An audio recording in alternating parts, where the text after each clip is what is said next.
Tak dnes boli úplne iné podmienky ako predošlé dní. Silný vietor, slnečno, čo oveľa viac lopta letí, ťažko sa veľmi kontroluje a jednoducho bol super dnes lepší, oveľa lepšie sa prispôsobil podmienkám.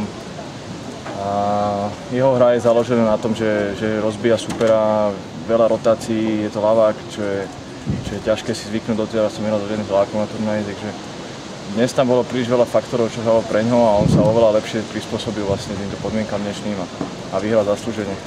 Mal tam pár svetových úderov, tie kraťase niektoré boli úplne neuveriteľné, takže podal taký naštandardný výkon, ktorý sme moc nečakali od neho. Tak ja som čakal, že bude hrať podobným štýlom, ale hovorím, ako v dnešných podmienkach to naozaj jemu to oveľa viac svedčilo ako mne a vlastne tá jeho hra rozbíjacia ešte umocnilo to, že dnes fúkalo, ja som sa nevedel dostať vôbec do rytmu vďaka jeho hre a ešte aj vďaka tomu vetru, takže ja si myslím, že ešte tie dnešné podmienky mu ešte hrali do karát a hovorím, vďaka tomu bol dnes o tret lepší a zaslúžene.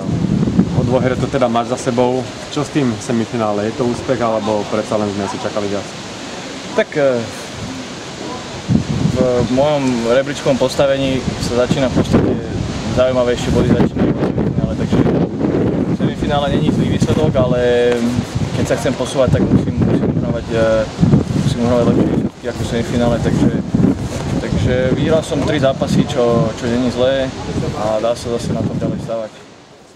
Ďalší program turnajový? Ďalší program idem na Wimbledon. Od budúci týždeň dostali sme sa aj do štvorhry s Hansom, takže ideme hrať štvorhru určite potom, ak sa náhodou nekvalifujem dvojhru a potom zase pokračujem na Nantuke.